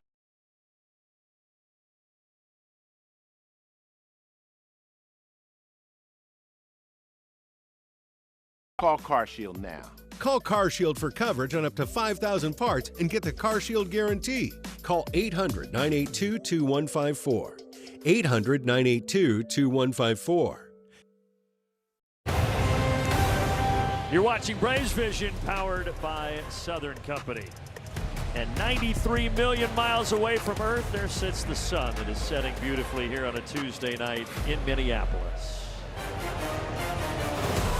Last night we had a 51-minute delay where it looked like it was going to rain. It never did. Tonight we have had no such issue. It has been gorgeous, and it will be Malley at 67 pitches, back out for the 7th. That's pretty incredible. That is a good number for Tyler Malley. You are getting later in this game, and he's in a good position. Just the 2 runs so far that came in the first inning, much like yesterday when the Braves gave up 4. Similar feelings to both of these games.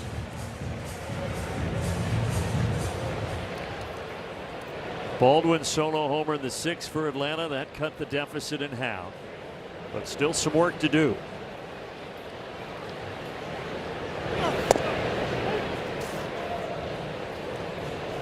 And so even though Dylan Dodd is really good with his splits and very neutral, it does seem like when he comes in mid-inning, more often than not, it happens to be against a left-handed hitter. Clemens deep out to left center. Harris on the run into the fence, making the catch. He says, not on my watch, Cody Clemens. Real concerns off the bat here. This one had some carry to it, but Michael Harris does an unbelievable job of tracking it down. This is not an outfield he gets to play very often, so he doesn't see this gap very much, but he timed it perfectly right up against the fence. But the point there, based on where we are in the lineup, with now the right-handed hitting Lewis, it almost felt like for Dylan Dodd, if he was going to get ready for anybody, it would have been for Brooks Lee, the switch hitter, or Roden, who's right behind him.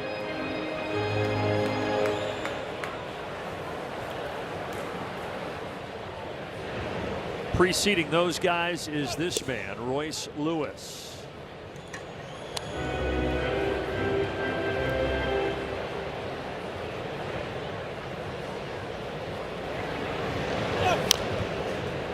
No balls, 2 strikes. Go over the last 3 games. This also includes that game they lost to the Phillies when they were swept. 10 runs, 9 hits in the first innings, but since then Derek Shelton's offense has gone quiet. That is painted, a splitter and a beauty to freeze Royce Lewis. You can't put it in a better spot, and I think when you get in this count 0-2, you are telling yourself as a hitter not to chase the split out of the zone, and instead you just dotted it up inside the strike zone. Good movement, almost acted like a backdoor 2-seam fastball. And Brooks Lee gets a cutter and swings through it.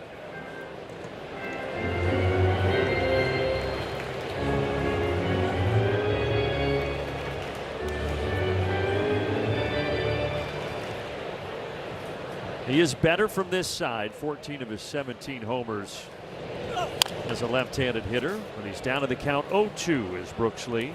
A couple of uncomfortable swings there. First that cutter that you talked about, and then even the split looks a little bit off balance against it. And when you see that, you feel like you have a good chance to get a guy to chase if he can bury that split down and away below the zone.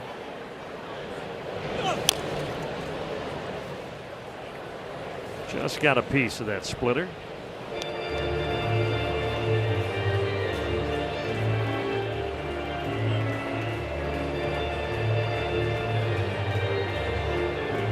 Lee was the opening day shortstop, moved to third base in late May, and now they've got the rookie Kalen Culpepper at short, so that cements him at third base for now.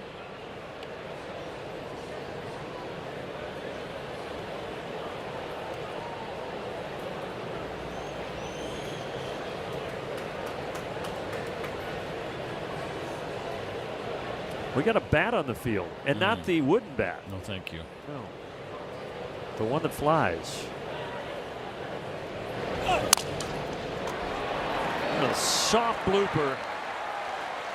Spoiled a pretty good splitter, did Brooks Lee, for a 2-out single.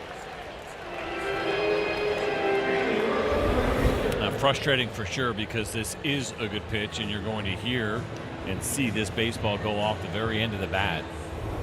How about a bat flip on that thing? You can do it. You broke your bat. It was a good pitch. You got a little lucky. We got bats flying. We got bat flips.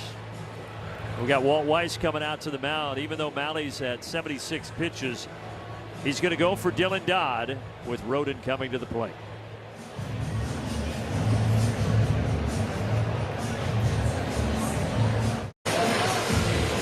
Another chance at a Harry Potter themed ticket package August 27th. Get a game ticket, Draco Baldwin bobblehead. Braves.com/Harry Potter. Purchase your tickets today. So Tyler Mahle 6 2/3, 76 pitches.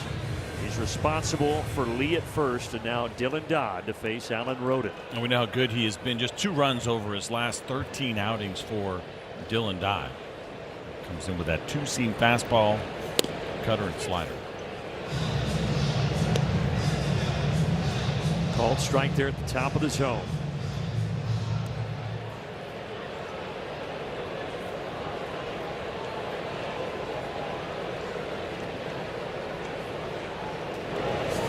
I know he gave up a homer in the first inning, but you think about Tyler Mahle now as a Brave. That's 18 2/3 innings and 3 runs given up. He's been excellent. A really nice bounce back after looking like maybe that split wasn't quite feeling right. Whatever adjustment he had to make, he made it quickly.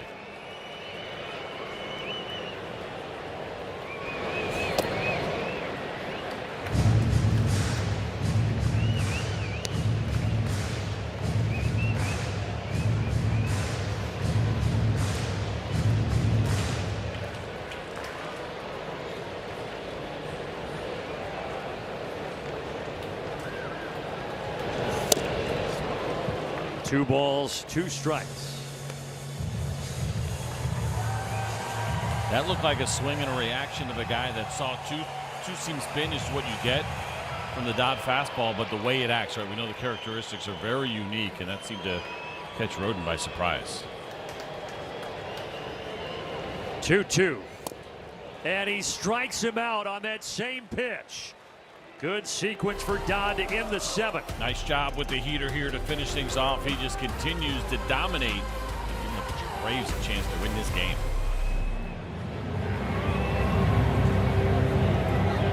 Park, September 9th, Barbie Game Day ticket package. You get a game ticket, Braves Barbie Game Day windbreaker you see on your screen. Braves.com/Barbie to purchase your ticket. Hennepin Avenue Bridge. And A.J. Minter is on in here for the Twins. So saw him, of course, with the Mets. Comes over to the Twins at the deadline, and now he faces his former team in the top of the order. Baldwin's first pitch that he sees is grounded to third for out number 1. And not surprising, it was the cutter from A.J. Minter. As Braves fans well know, that has been always the go-to pitch for him, and it's been good. Just a 194 batting average against Minter's cutter so far this season. So they made deadline trades in that bullpen for Tommy Nance, for Jeff Hoffman, who we saw yesterday, and for A.J. Minter.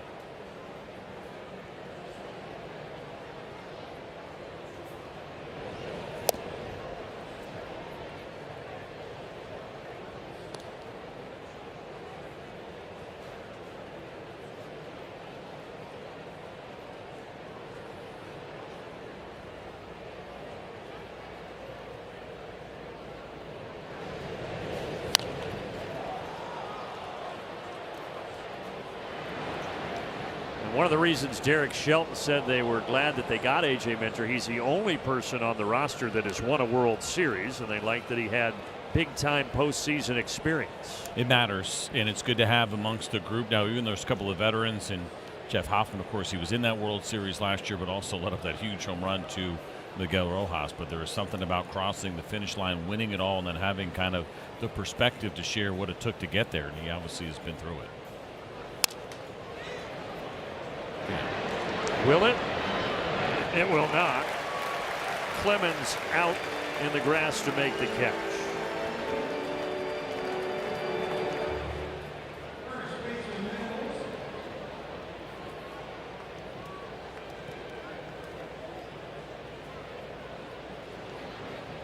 A.J. Minter, Matt Olson with 2 outs here in the top of the 8th. Braves running out of outs, but it only takes 1 swing to tie this thing.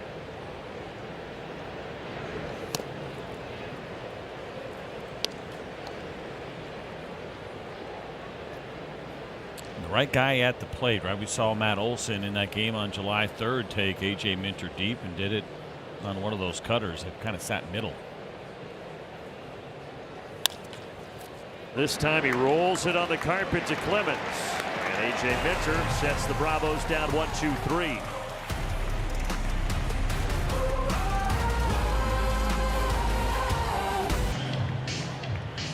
Work as we take you back below the surface thanks to our friends at Georgia Aquarium. Here's to look at the numbers on the Dylan Dodd sinker this year. And as CJ pointed out, it doesn't have typical sinker movement.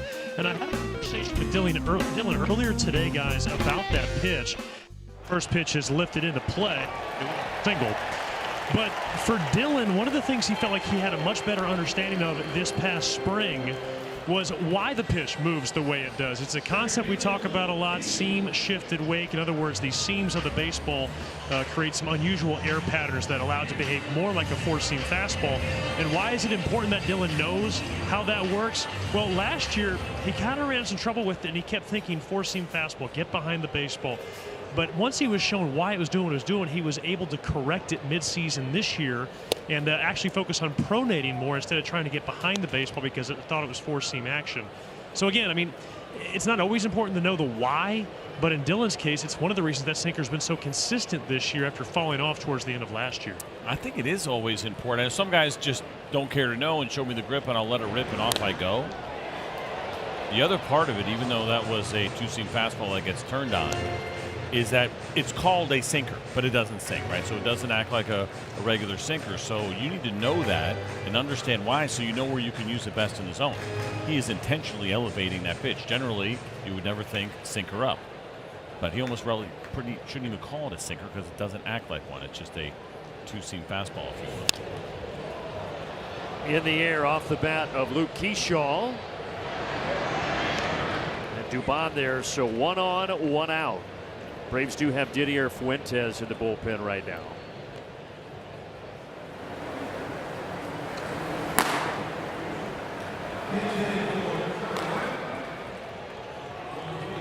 Perhaps he'll be in for Jeffers. We'll see again. You don't worry about the left-right splits, and actually now you're going to get Byron Buxton here pinch hitting. So let's see what Walt does.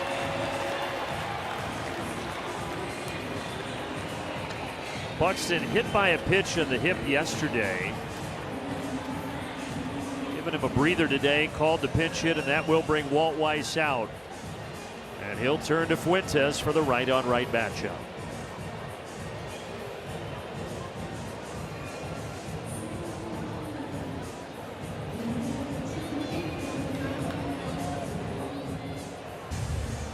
Braves trying to keep this a 2-1 ball game. 1 out, runner at first. So Buxton's going to pinch hit. First time he's done that this season. And he's going to face Didier Fuentes. Yeah, not surprising, right? He really hasn't done it much over his career at all. Last time Byron Buxton had a pinch hit plate appearance was 2024 for his career. 2 for 14, no home runs, just a 143 batting average. The thing I look for here, how is he against high velocity? And it's been kind of a mixed bag. 5 home runs against 96 and higher, but a 40% strikeout rate. So there's been a lot of swing and miss in there. So it's kind of been all or nothing against big heaters for Byron Buxton this season. Fuentes fires. Ground ball out into left field. So Fuentes threw him a slider, and Buxton was ready for it. And this is something that Didier Fuentes will learn the more time he spends in these big roles. When you're facing a pinch hitter, he's not going to let you get away with a get-me-over breaking ball first at bat. Pinch hitters are generally looking for something early to take a hack at. You see that ball sitting middle. Now, in a regular game, maybe nobody on, you're starting an inning, they might take a look at that, but not when you were pinch hitting. So runners at first and second. Jeffers at the plate.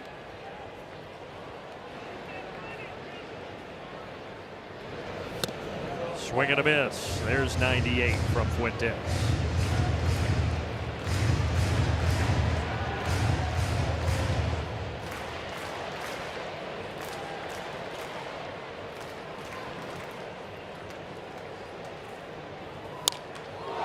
Out to right center. And nobody's going to get to it. It's going to bang off the wall. They're going to try to score 2, and they will.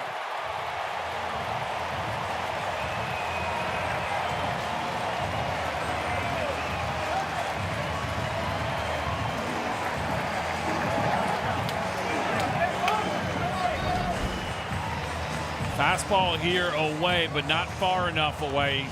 A little bit more middle there, and Bell tied. An impressive piece of hitting from Jeffers, and zero concerns about the Byron Buxton hip after the hit by pitch. He was absolutely flying around the bases. That is the swing of the night right now. This guy had the other swing of the night. Josh Bell with a 2-run homer back in the first inning.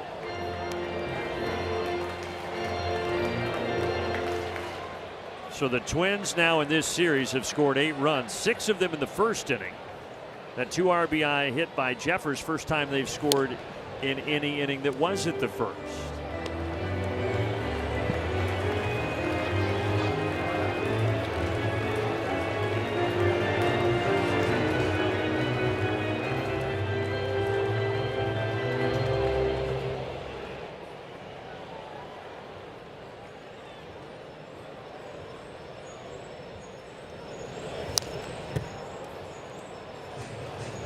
The Twins also have up their closer now, Gomez, who has not blown a save all season.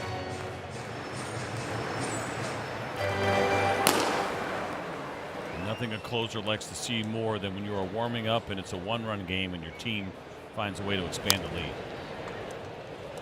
And that was just a huge sequence. Buxton sees the first pitch, laces it to left, and then right on his heels, Jeffers 2 RBI double to the wall.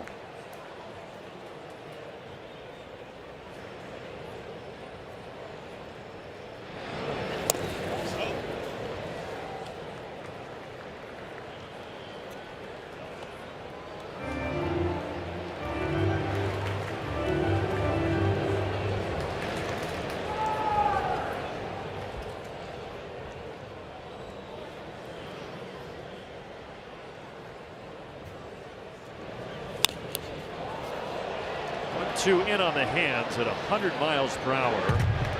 Now Riley against the railing, out of room.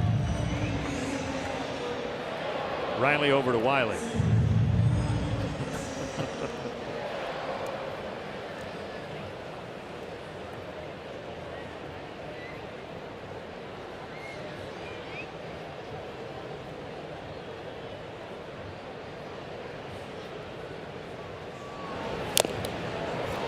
And he got him with 99. So Bell down swinging, 2 away. Big time fastball here and a good squeeze by Sean Murphy on that foul tip.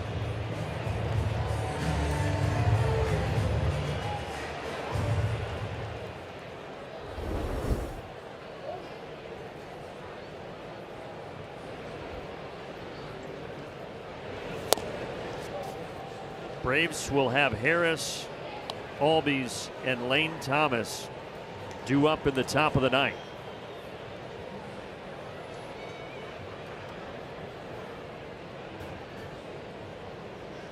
But they're going to need at least 3.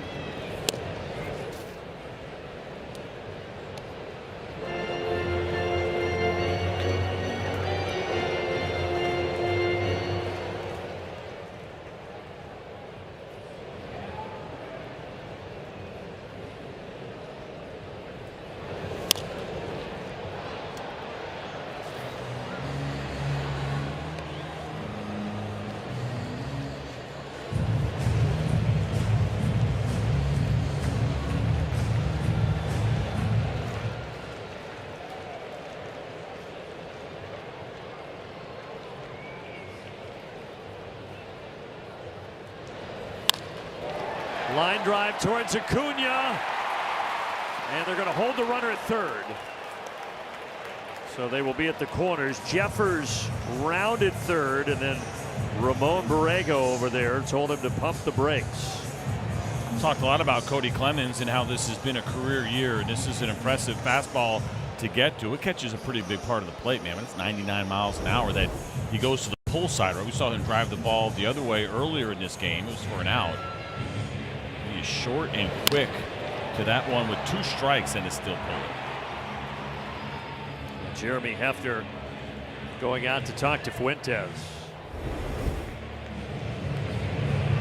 By the way, did you see it was a cool moment, that Field of Dreams game where Cody Clemens got to have a catch with his dad Roger, and they reenacted that famous scene from the movie. You sure they didn't play catch? You used the right movie terminology, right? Yes, I did. They say have a catch. Well, Roger came out and said, "Is this heaven?" Said, "No, it's Iowa." And then he asked his dad if he wanted to have a catch, and they had a cool viral moment there in that Field of Dreams game where they lost to the Phillies. At the corners here for Royce Lewis. To the left side, Riley diving stop. Well, he saved another run with a great defensive effort. But the Braves are going to need 3 as we go to the 9th.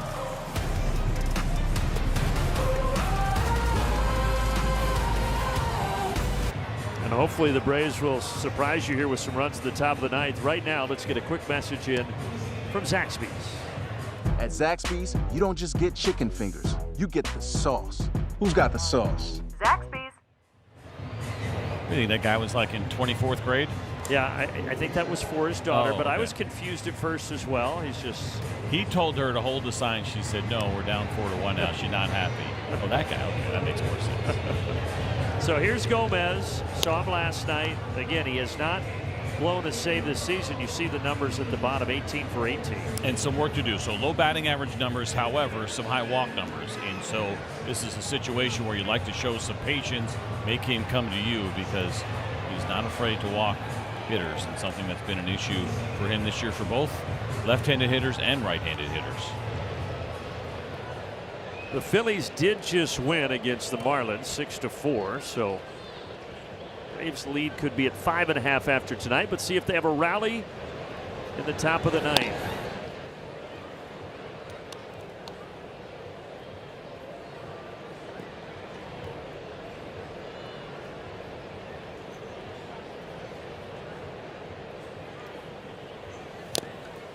And 1 ball, 1 strike.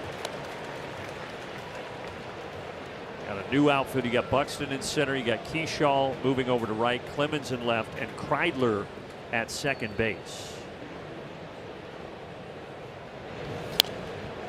And 1 ball and 2 strikes here to Michael Harris.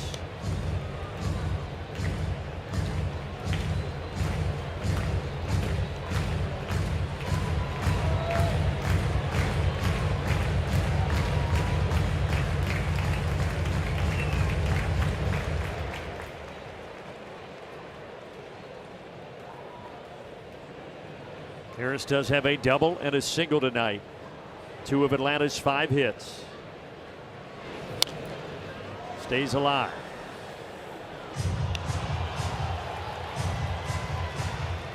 Nice catch.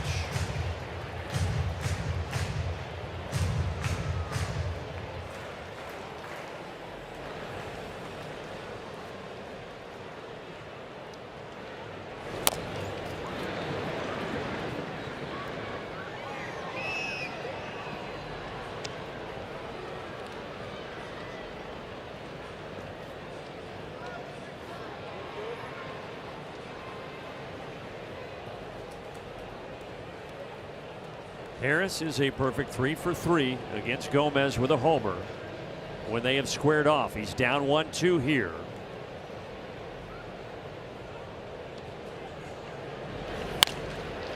Puts it out to left center. And he's 4 for 4 against Gomez now in his career. That's a big hit, a leadoff double to give Atlanta some hope here in the 9th. It's a good at-bat for Michael. It's been a good night for him. Second double of the night, 3rd hit of the night for the Braves center fielder. And they were trying to go up and in. This ball ends up, but more middle. And Michael does a really nice job going the other way. I've seen a little bit more of this from him lately, where he's using now the entire field. And remember, the first 3 plate appearances tonight, he only saw 3 pitches. That time, a few more, and he's able to still get a double and bring up Ozzie Albies.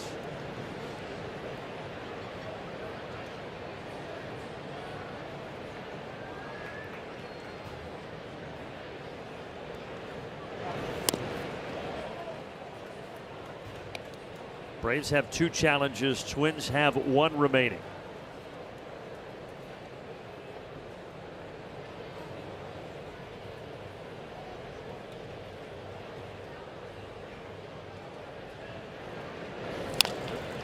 To the right side over is Kreidler, who just came in the game.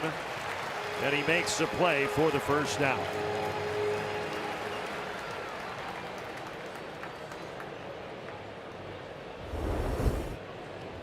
You mentioned him just coming in the game, and he's pretty big for a second baseman, 6'3". You don't usually see big guys playing that position. As we said, they've had some defensive issues. They have moved so many guys around this year for the Minnesota Twins. Let's see Royce Lewis again with his foot on top of the base. He is still working on trying to get that footwork right over at first. He did the same thing last night. Lane Thomas replaced Yastrzemski in the 6th inning and struck out swinging.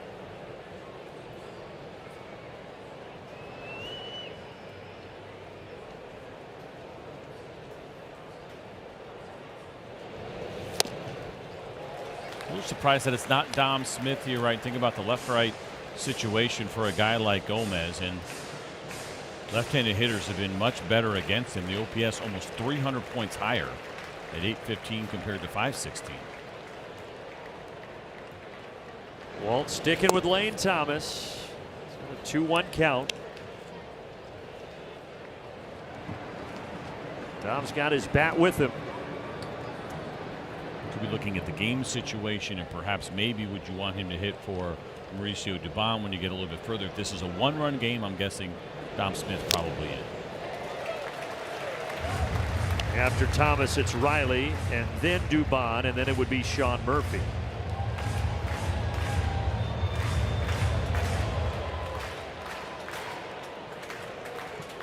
Yoendrys Gomez hoping it doesn't get that far. His 2-2 pitch. Low and away.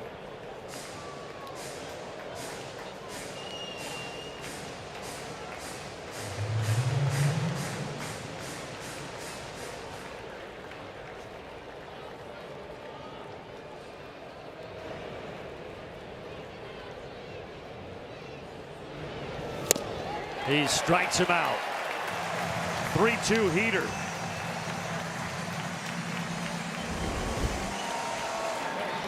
And this one was in the strike zone. That is a good pitch. 97 down and away on the corner.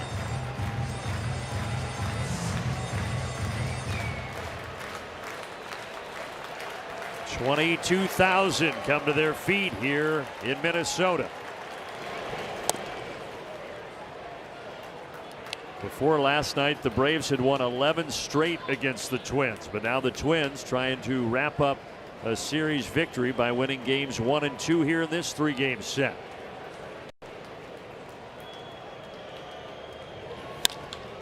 This ball is hit in the air to right center and pretty deep, but on the warning track it is caught and the ball game is over, and the Twins win it 4-1. A tough one here for the Braves. Tough start to this series. Getting behind early and then some expansion late, but Tyler Mahle was good once again, but it's been the offense that has gone quiet here 2 games into this series against the Minnesota Twins. Yeah, just 3 runs for that Atlanta offense, and the Twins have taken the first 2. We'll be back to Target Field after this timeout.